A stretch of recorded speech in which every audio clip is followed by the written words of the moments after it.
Balikpapan sebagai penyangga Ibu Kota Nusantara atau IKN punya peran strategis untuk mengembangkan sektor pertanian modern. Salah satu di antara upaya itu adalah melibatkan partisipasi aktif masyarakat melalui kebun-kebun buah dan wisata yang dikelola secara mandiri.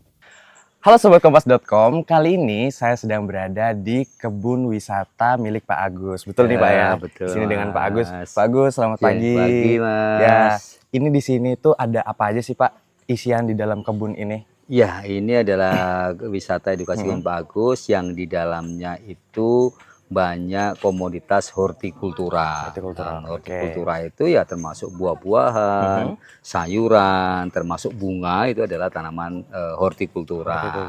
Ya. Mungkin boleh kita lihat sedikit Pak, apa yang bisa kita lihat secara langsung di sini? Ya, boleh kita ke kebun cabai dulu. Di sebelah situ ada cabai keriting.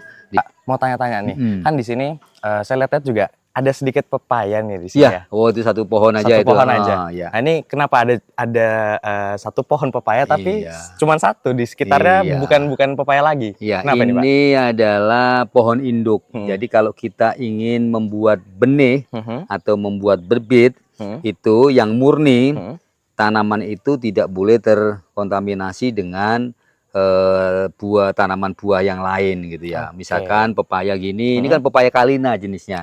Ini Californianya. Hindari di sekitarnya itu jenis tanaman pepaya seperti bangko atau pepaya mini Balikpapan. Nanti terjadi perkawinan silang, makanya sengaja kita satu saja di situ untuk pohon induk gitu. Oke, Sobat Kompas.com, ini sambil kita lihat menuju ke sana ya, pohon pepaya Kalina Pak ya. Siap ya, termasuk juga pepaya, ini jenis Kalina. Ini memang sengaja satu pohon kita jadikan pohon induk. Nanti buahnya ini kita seleksi. Nah, bijinya itu sebagai sumber benih untuk perbanyakan berikutnya. Yang mana nantinya berarti ini akan bibit-bibit ini yang ditanam di ditanam di lahan lainnya. Jadi kalau sudah seperti ini dia kemurniannya bisa dijamin. Oke, Sobat Kompas.com, kali ini kita sudah ada di tempat gimana? Ini yang matang Pak ya? Ya, ini sudah matang, ada semburat. Oke, boleh dong Pak dijelaskan ini keuntungannya apa sih? Apa yang membedakan juga dengan buah pepaya pada umumnya Pak? Iya, baik Mas. Ini adalah salah satu jenis pepaya Kalina seperti ini. Dia ukurannya antara 1 sampai 2 kilo. Boleh sambil nih Pak ya? Boleh silakan. Nah, 2 kilo. Nah, ini kulitnya dia lebih halus gitu ya. Ada jenis pepaya bangko. Pepaya bangko itu dia ukurannya lebih besar dari ini. Lebih panjang. Tapi kelebihan pepaya Kalina ini adalah satu, dagingnya tebal. Rasanya manis dibanding pepaya bangko. Kemudian ukurannya dia tanggung sehingga kalau satu keluarga 4 orang 5 orang makan sekaligus habis ya sudah Anda buka lagi. Nah, tuh kan paling dari kebun milik Pak Agus ini yang paling banyak orang suka itu apa? Yang paling banyak adalah pepaya Kalina. Pepaya Kalina. Iya, pepaya Kalina lebih banyak itu.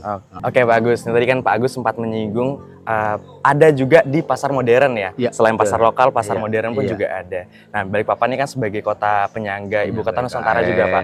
Apakah sempat ada obrolan untuk bisa masuk ke sana juga atau mungkin sudah pernah? Ya, jadi memang kami sudah berjalan lebih kurang 8 tahun bekerja sama dengan pasar modern yang ada di Kota Balikpapan untuk mensuplai beberapa jenis sayuran dan buah gitu. Dan ini sampai hari ini pun kami masih bekerja sama itu.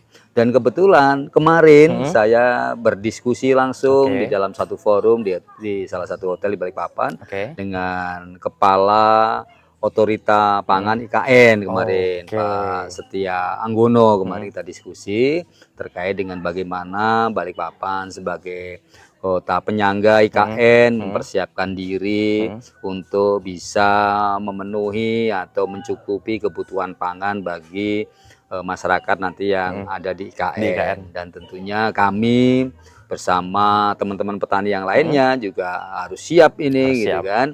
Jadi kami juga tidak ingin menjadi penonton, kami juga ingin berperan di situ.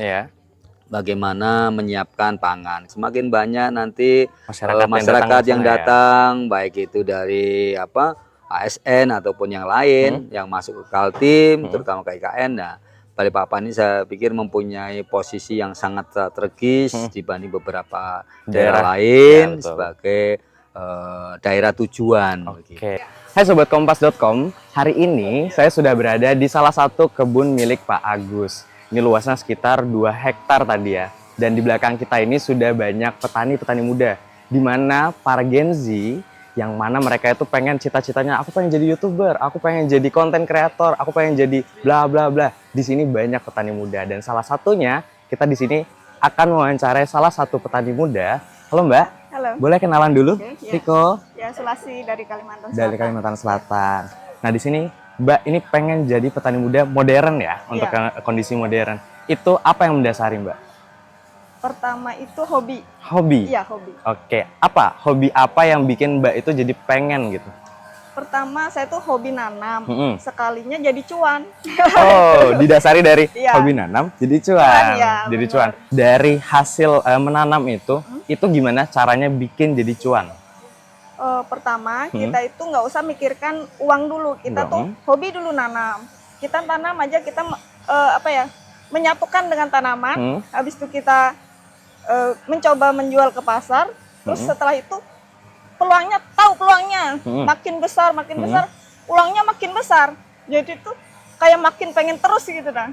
Awalnya tanaman seledri. Permintaan naik terus. Terus ada permintaan selada, kita tambah sampai sekarang 15.000 lobang. 15.000. Ya. Banyak banget berarti ya. Dan sampai sekarang masih jalan, Mbak? Ya, masih jalan. Masih jalan. Oke, Mbak, tadi kan udah ngomongin 15.000 lubang untuk yang selada ya? Selada tadi ya? Iya, selada. Oke, itu ngasilin berapa cuan sih dari 15.000 lubang itu?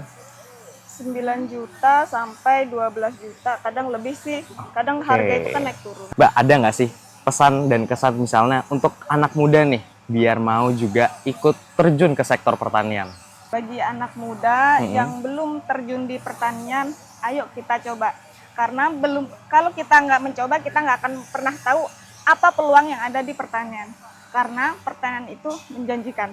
Itu dia sahabat Kompas. Jadi buat kalian yang pengen jadi petani muda, itu bisa diawali dengan belajar dulu pelan-pelan, nyoba cari pasarnya, akhirnya nanti ngasilin cuannya. Ya.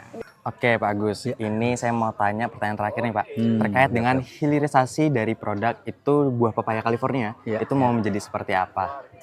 Jadi sampai saat ini memang untuk produk pepaya, baik itu pepaya Miba, pepaya Bangko, ataupun pepaya California atau Kalina, itu masih kami jual dalam bentuk buah segar. Buah saja, ya. Tapi sampai hari ini kami belum melakukan kegiatan itu karena kami menilai bahwa dengan jual buah segar itu masih menguntungkan. Ya, gitu. Sobat Kompas.com sekarang sudah tahu kan apa saja yang ada di kebun buah milik Pak Agus ini.